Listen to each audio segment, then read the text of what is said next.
Hello મિત્રો, આજે આપણે લર્નિંગ લાયસન્સ કઈ રીતના ડાઉનલોડ કરવાનું એ શીખીશું. તો સૌથી પહેલાં ક્રોમ ખોલીશું. ક્રોમ ખોલ્યા પછી આપણે પરિવહન સેવાની વેબસાઇટ પર જવાનું હોય તો એ સર્ચ કરીશું અને એની જે ઓફિશિયલ વેબસાઇટ આવે એના પર આપણે ક્લિક કરીશું. એના પર ક્લિક કર્યા પછી આપણે ડ્રાઇવિંગ લાયસન્સની જે સર્વિસ હોય એના પર ક્લિક કરવાનું રહેશે.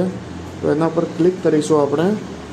એના પર ક્લિક કર્યા પછી તમારા રાજ્ય સિલેક્ટ કરવાનું રહેશે.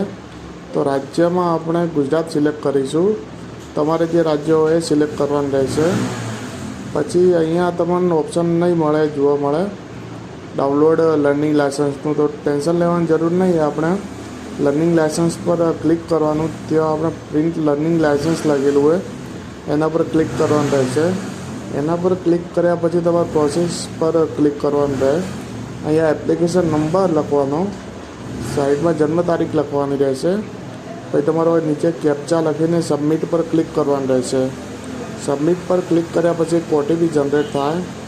એ ઓટીપી તમારો જે મોબાઈલ નંબર આપ્યો હશે એ મોબાઈલ નંબર પર આવશે અને અહીંયા ઓટીપી લખીને સબમિટ કરશો એટલે તમને તમારા લર્નિંગ લાયસન્સની પીડીએફ મળી જાય. અને આવા વિડીયો જોવા માટે ચેનલને સબસ્ક્રાઈબ કરો, શેર તથા કોમેન્ટ કરો. Thank you.